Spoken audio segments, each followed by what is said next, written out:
ರೇಣುಕಾಸ್ವಾಮಿ ಕೊಲೆ ಪ್ರಕರಣದಲ್ಲಿ ಜೈಲು ಪಾಲಾಗಿರುವಂತಹ ದರ್ಶನ್ ಈಗ ಮನೆ ಊಟವನ್ನ ಕೇಳಿದ್ರಲ್ಲ, ಅದಕ್ಕೆ ಇವತ್ತು ಹೈಕೋರ್ಟ್ನಲ್ಲಿ ಅರ್ಜಿ ವಿಚಾರಣೆ ಕೂಡ ಇದೆ. ಏನಾಗುತ್ತೆ ಇವತ್ತು ಅನ್ನುವಂಥದ್ದನ್ನ ನೋಡಬೇಕಾಗಿದೆ.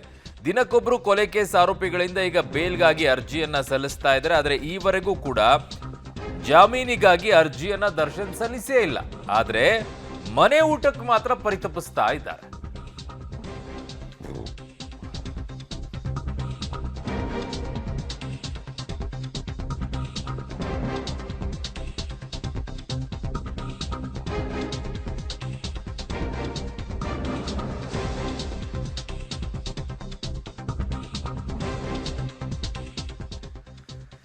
ಬೇಲ್ಗಿಂತ ಹೆಚ್ಚಾಗಿ ಮನೆ ಊಟಕ್ಕೆ ದರ್ಶನ್ ಪರಿತಪಿಸ್ತಾ ಇರೋದು.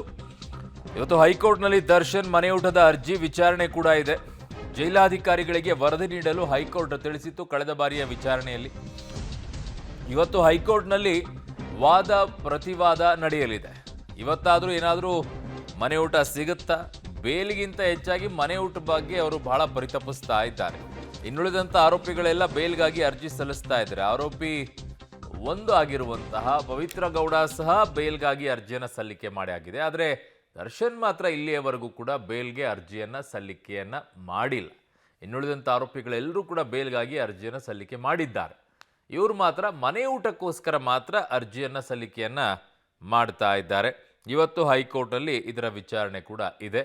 ಕಳೆದ ಬಾರಿಯ ವಿಚಾರಣೆಯಲ್ಲಿ ಜೈಲಾಧಿಕಾರಿಗಳಿಗೆ ವರದಿ ನೀಡಲು ಹೈಕೋರ್ಟ್ ತಿಳಿಸಿತ್ತು.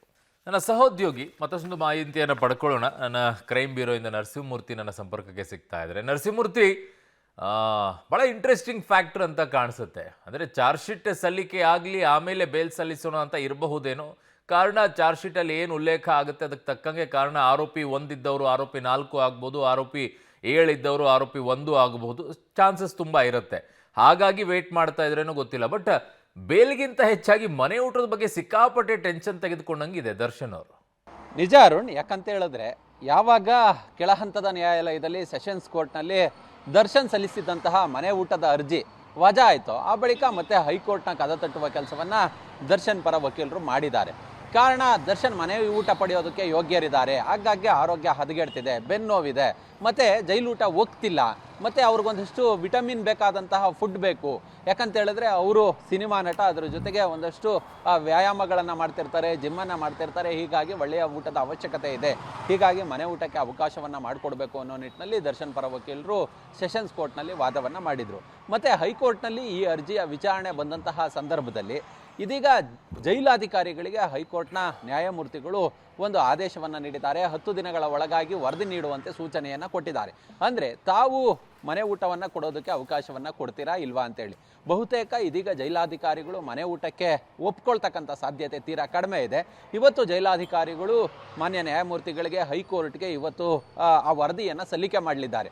ಸಲ್ಲಿಕೆ ಮಾಡಿ ಈಗ ಜೈಲಿನಲ್ಲಿ ಎಷ್ಟು ಜನ ಕೈದಿಗಳಿದ್ದಾರೆ, ಅವರಿಗೆ ಕೊಡ್ತಿರ್ತಕ್ಕಂಥ ಊಟ ಏನು, ಪ್ರತಿದಿನದ ಊಟದ ಮೆನು ಹೇಗಿರುತ್ತೆ, ಮತ್ತು ಊಟದ ಕ್ವಾಂಟಿಟಿ ಎಷ್ಟಿರುತ್ತೆ, ಮತ್ತು ಊಟದ ಕ್ವಾಲಿಟಿ ಬಗ್ಗೆ, ಮತ್ತು ಯಾವ್ಯಾವ ಕೈದಿಗಳಿಗೆ ಯಾವ್ಯಾವ ರೀತಿಯ ಊಟವನ್ನು ಉಪಚಾರವನ್ನು ಮಾಡ್ತೀವಿ, ಅವರು ಹುಷಾರು ತಪ್ಪಿದಾಗ ಯಾವ ರೀತಿಯ ಊಟವನ್ನು ನೀಡಲಾಗುತ್ತೆ, ಈ ಎಲ್ಲ ವರದಿಯನ್ನು ಇವತ್ತು ಹೈಕೋರ್ಟ್ಗೆ ಸಲ್ಲಿಕೆಯನ್ನು ಮಾಡಲಿದ್ದಾರೆ. ಹೀಗಾಗಿ ಮನೆ ಊಟಕ್ಕೆ ಅವಕಾಶವನ್ನು ಮಾಡಿಕೊಡಬಾರ್ದು. 4,000ಕ್ಕೂ ಹೆಚ್ಚು ಕೈದಿಗಳಿದ್ದಾರೆ, ಅವರಿಗೆ ಪ್ರತಿದಿನ ಇದೇ ಊಟವನ್ನು ಕೊಡಲಾಗ್ತಿದೆ ಅನ್ನೋ ಮಾಹಿತಿಯನ್ನು ಇವತ್ತು ಹೈಕೋರ್ಟ್ಗೆ ಕೊಡಲಿದ್ದಾರೆ. ಹೀಗಾಗಿ ದರ್ಶನ್ಗೆ ಜೈಲೂಟ ಫಿಕ್ಸ್ ಆಗುತ್ತಾ ಅಥವಾ ಮನೆ ಊಟ ಏನಾದರೂ ಇವತ್ತಿನಿಂದ ಸಿಗುತ್ತಾ ಅನ್ನೋದನ್ನು ಇವತ್ತು ಹೈಕೋರ್ಟ್ನಲ್ಲಿ ತೀರ್ಪು ಬಂದ ಬಳಿಕ ಗೊತ್ತಾಗಲಿದೆ. ಅರುಣ್, ಓಕೆ, ಒಂದು ಕಡೆಗೆ ಜೈಲಾಧಿಕಾರಿಗಳಿಗೆ ಕೇಳಿದ್ದಾರೆ, ಅದನ್ನು ವರದಿಯನ್ನು ಕೊಡ್ತಾರೆ ನರಸಿಂಹಮೂರ್ತಿ, ಕರೆಕ್ಟ್, ಒಪ್ಕೊಳ್ಳೋಣ.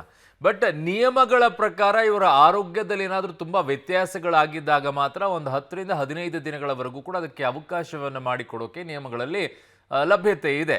ಬಟ್ ಇಲ್ಲಿ ಆರೋಗ್ಯ ಏನಾದರೂ ಹದಗೆಟ್ಟಿದೆಯಾ?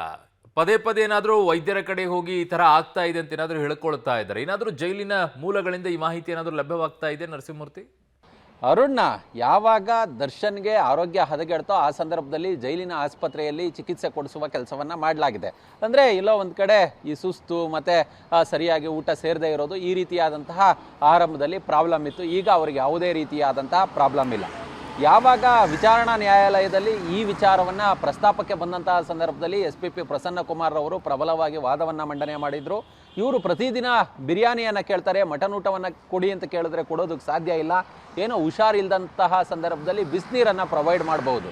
ಇದು ಜೈಲಿನ ಕೈಪಿಡಿ, ಜೈಲಿನ ಮ್ಯಾನ್ಯುಯಲ್ ಯಾವ ರೀತಿ ಇದೋ ಆ ರೀತಿಯಾಗಿಯೇ ನಡೆದುಕೊಳ್ಬೇಕು. ಇಲ್ಲಿ ದರ್ಶನ್ ಬೇರೆ, ನಟರು ಬೇರೆ ಅಥವಾ ರಾಜಕಾರಣಿ ಬೇರೆ, ಎಲ್ರಿಗೂ ಇಲ್ಲಿ ಬೇರೆ ಬೇರೆ ರೀತಿಯಾಗಿ ಮಾಡೋದಕ್ಕೆ ಸಾಧ್ಯವಿಲ್ಲ. ಎಲ್ಲ ಕೈದಿಗಳನ್ನು ಒಂದೇ ರೀತಿಯಾಗಿ ನೋಡಲಾಗುತ್ತೆ ಅನ್ನೋ ನಿಟ್ಟಿನಲ್ಲಿ ಕೋರ್ಟ್ ಮುಂದೆ ಆರ್ಗ್ಯುಮೆಂಟನ್ನು ಮಾಡಿದರು. ಹೀಗಾಗಿ ಕೆಳಹಂತದ ನ್ಯಾಯಾಲಯದಲ್ಲಿ ದರ್ಶನ್ ಸಲ್ಲಿಸಿದ್ದಂತಹ ಮನೆ ಊಟದ ಬೇಡಿಕೆಯ ಅರ್ಜಿ ಏನಿತ್ತು ಅದು ವಜಾ ಆಗಿತ್ತು. ಆದರೆ ಹೈಕೋರ್ಟ್ಗೆ ಈಗ ಅರ್ಜಿಯನ್ನು ಹಾಕ್ಕೊಂಡಿದ್ದಾರೆ. ನೋಡಬೇಕು ಹೈಕೋರ್ಟ್ನಲ್ಲಿ ಮನೆ ಊಟಕ್ಕೆ ಅವಕಾಶ ಸಿಗುತ್ತಾ ಇಲ್ವಾ, ಪರಪ್ಪನ ಅಗ್ರಹಾರದ ಜೈಲೂಟವೇ ಕಾಯಂ ಆಗುತ್ತಾ ಅನ್ನೋದು ಇವತ್ತಿನ ವಿಚಾರಣೆಯಲ್ಲಿ ಗೊತ್ತಾಗಲಿದೆ. ಆದೇಶ ಬಂದ ಬಳಿಕ ಈ ವಿಚಾರ ಗೊತ್ತಾಗುತ್ತೆ.